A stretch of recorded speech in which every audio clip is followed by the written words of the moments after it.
Then with that absolute feeling, Guru Brahma, Guru Vishnu, accepting the Guru as a representative of God, we will then easily surrender. So second is faith in the Guru, and third is faith in God, the form of God that we are worshipping, that He is the Supreme Absolute. If you are worshipping Sri Krishna and you have a doubt, I don't know if Sri Krishna is God or not, then you will go a little forward, then you will doubt, then you will come back, then you will go a little forward.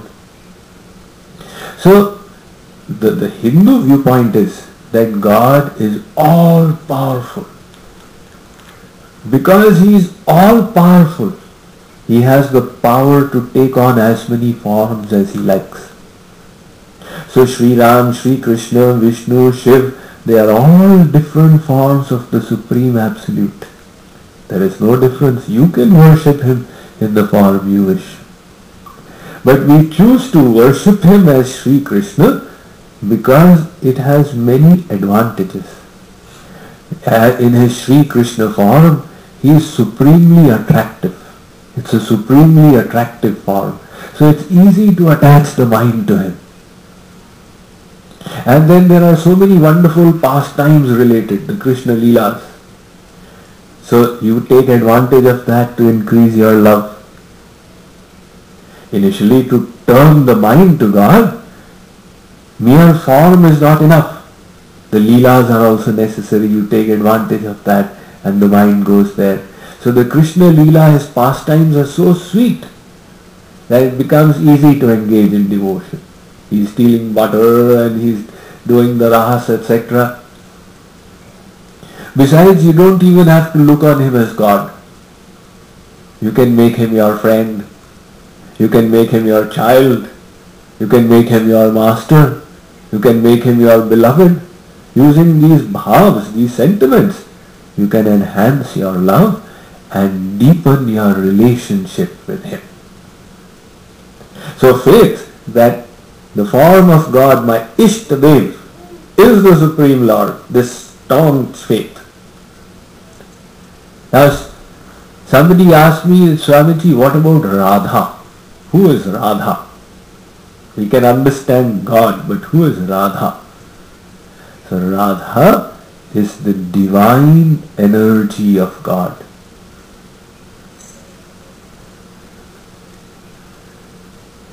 Shankaracharya, in his Bhashya, because when he preached, all of India was covered by Buddhism.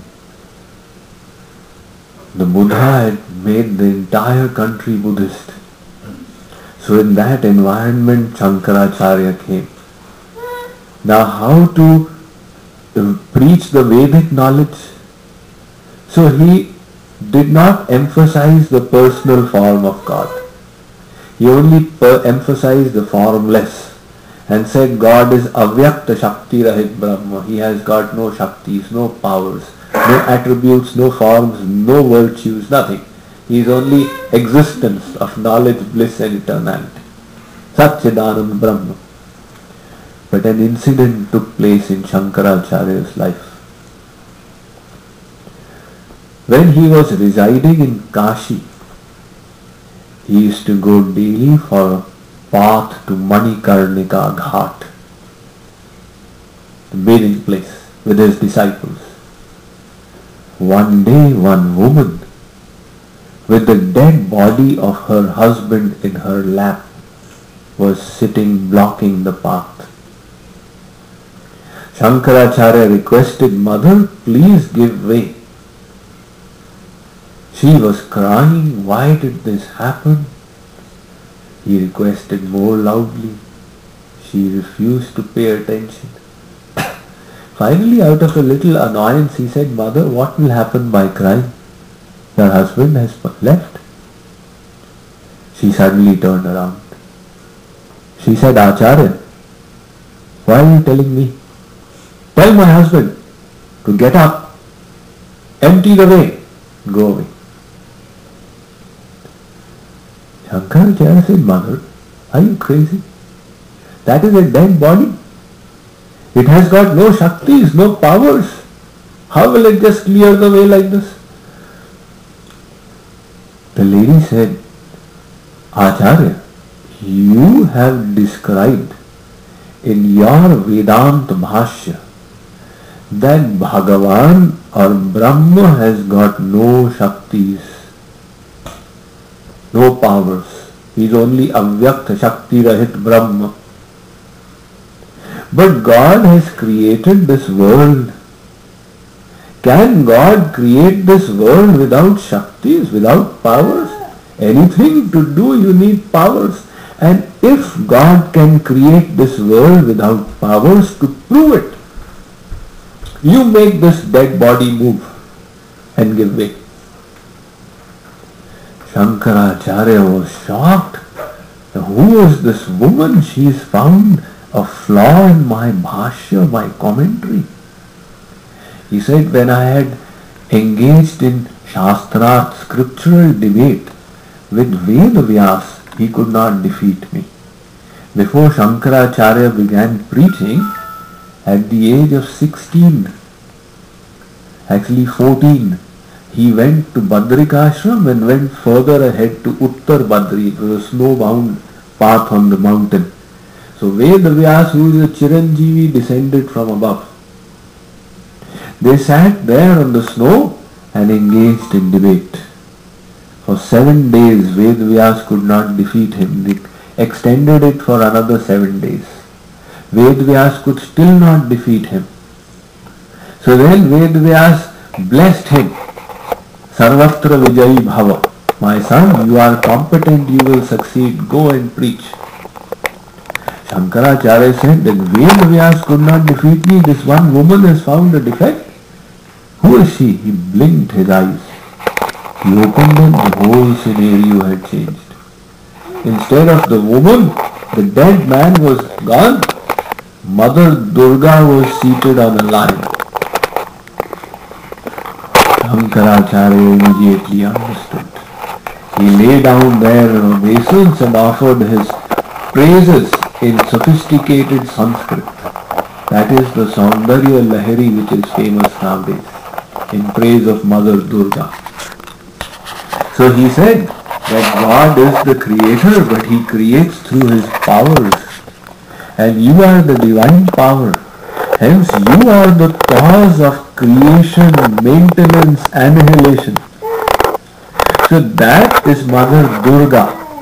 And the divine power, Yoga Maya power, manifests in different ways. Just like God manifests as Ram, Krishna, Vishnu, Shiv.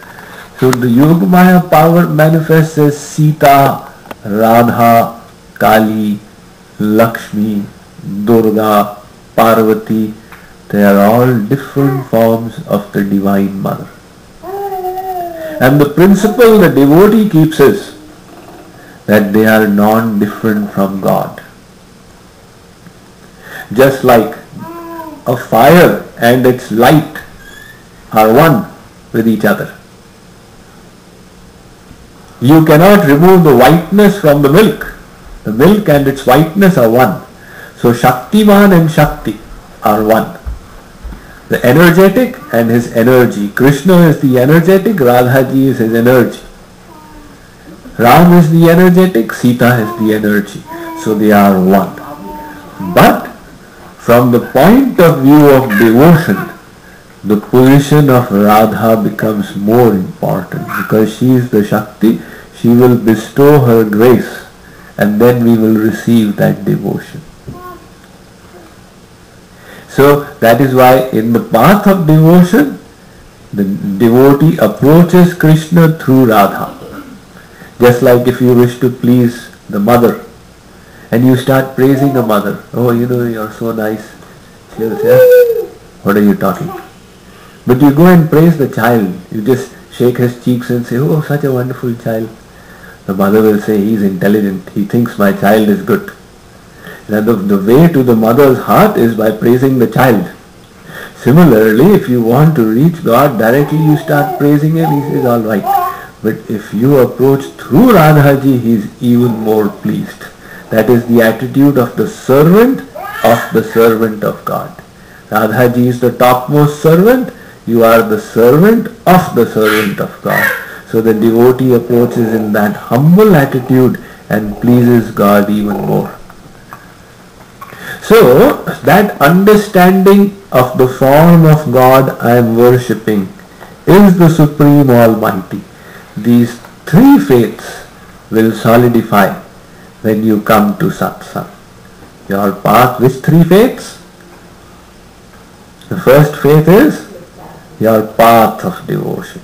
Second, in your teacher, in your guru. And the third, in the form of God you are worshipping. So now what was the first step of the journey? Faith, Shraddha. Second step is satsang, associating with the saints. Then you come to the third step. See, those who come to the second step are of two kinds. Jigyasu and Pipasu. Jigyasu is one who is curious to know, and Pipasu is one who is hungry to experience. Based on their past earnings, their past sanskars, tendencies, each person has got a different spiritual bank balance. So if Jigyasu comes to a satsang, he wants to, what is it all about? Why do these people go on Sundays for bhajan? Let me also find out. Now Jigyasus themselves are few. Not everybody comes to satsang. When the program takes place in the temple, there must be how many? 20,000-30,000 Indian families? There is just a couple of hundred who find their way to the satsang. So now amongst the Jigyasus, a few are Pipasus, they are hungry to experience. They say just hearing will not do for me.